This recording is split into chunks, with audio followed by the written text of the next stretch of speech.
Democrats have made it clear they hope to raise revenues in the next round of debt talks.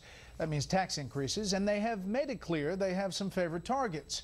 But would those produce real savings, and if so, how much? Chief Washington correspondent Jim Angle does the math. Democrats have a wish list of tax increases they argue would fix many of our deficit problems. A list of targets that's become a Democratic mantra. Subsidies to oil and gas companies, and tax loopholes that help billionaires pay a lower tax rate. Millionaires and billionaires and corporate jet owners. The super rich and big oil and big corporations that enjoy tax giveaways. There is a Democratic list of big bad boys in the tax code that they want to get rid of. So what if Democrats, especially liberal ones, got every tax increase they yearn for? How much would that reduce deficits? Take the constant refrain about corporate jets, for instance. You can't pretend you're going to fix the tax code by corporate jet subsidies. That's just not going to make a dent in the problem. Ending that break, which the administration itself extended and expanded, would only raise $3.1 billion over 10 years.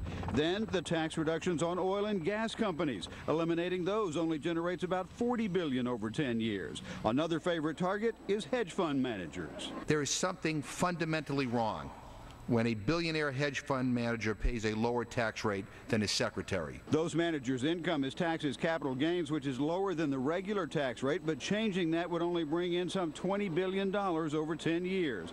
The biggest target, of course, is raising taxes on wealthy Americans. As the Republicans call them, the job creators, the millionaires and billionaires. Actually, higher taxes would start well below $1 million at families making $250,000, but even that only brings in another $800 billion. It is going to be hard to raise significant revenues only focusing on the well-off. President Obama and his allies have proposed several other tax increases, including limiting deductions for those making more than $250,000. Throw that in, you get another $300 billion. So even a generous list of tax increases proposed by Democrats would add up to less than $1.2 trillion over 10 years, not even close to covering $46 trillion in unfunded entitlements. We're not going to fix this problem without fixing entitlements.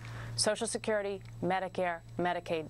But the Democratic wish list wouldn't make a dent on that front. In fact, it wouldn't even be enough to cover the additional cuts Congress has to come up with by Thanksgiving. In Washington, Jim Angle, Fox News.